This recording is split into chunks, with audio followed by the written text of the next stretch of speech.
Au nom du Père et du Fils et du Saint-Esprit. Ô Seigneur, envoie ton esprit et tout sera créé et tu renouvelleras la face de la terre. Évangile de Jésus-Christ selon Saint Jean. En ce temps-là, Jésus disait à ses disciples, « Amen, Amen, je vous le dis. Vous allez pleurer et vous lamenter, tandis que le monde se réjouira. Vous serez dans la peine, mais votre peine se changera en joie. La femme qui enfante est dans la peine parce que son heure est arrivée. Mais quand l'enfant est né, elle ne se souvient plus de sa souffrance, toute heureuse qu'un être humain soit venu au monde. Vous aussi, maintenant, vous êtes dans la peine, mais je vous reverrai et votre cœur se réjouira. Et votre joie, personne ne vous l'enlèvera. En ce jour-là, vous ne me poserez plus de questions. Acclamons la parole de Dieu. Louange à toi, Seigneur Jésus. Chers frères et sœurs dans le Christ, aujourd'hui, vendredi 30 mai, nous méditons sur l'Évangile de Jean, chapitre 16 à 23a. Un passage qui aborde des thèmes profonds de la joie et de la souffrance. Jésus annonce à ses disciples qu'ils connaîtront une tristesse, mais que cette tristesse se transformera en joie.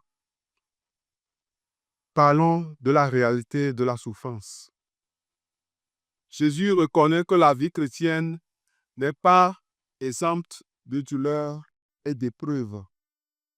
Nous pouvons tous faire face à des moments de tristesse, que ce soit à travers des défis personnels ou des épreuves collectives.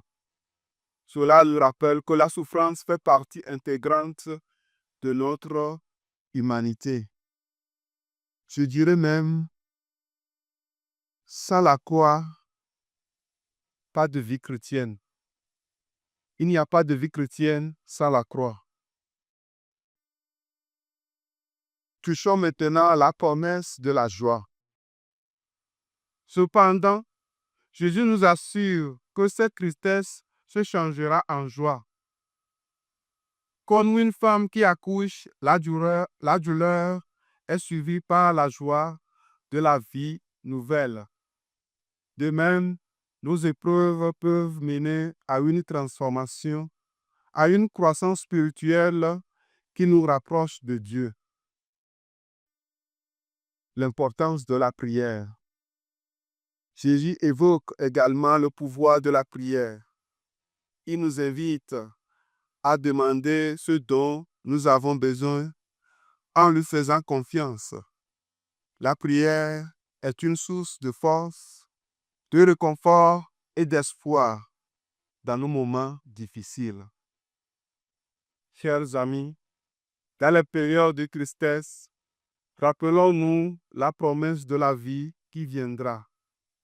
Ouvrons nos cœurs à la prière et à l'esprit et cultivons notre confiance en Dieu.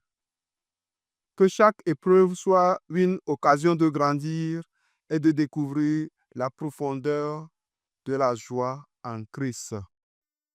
Et que Dieu Tout-Puissant vous bénisse, le Père et le Fils et le Saint-Esprit. Amen.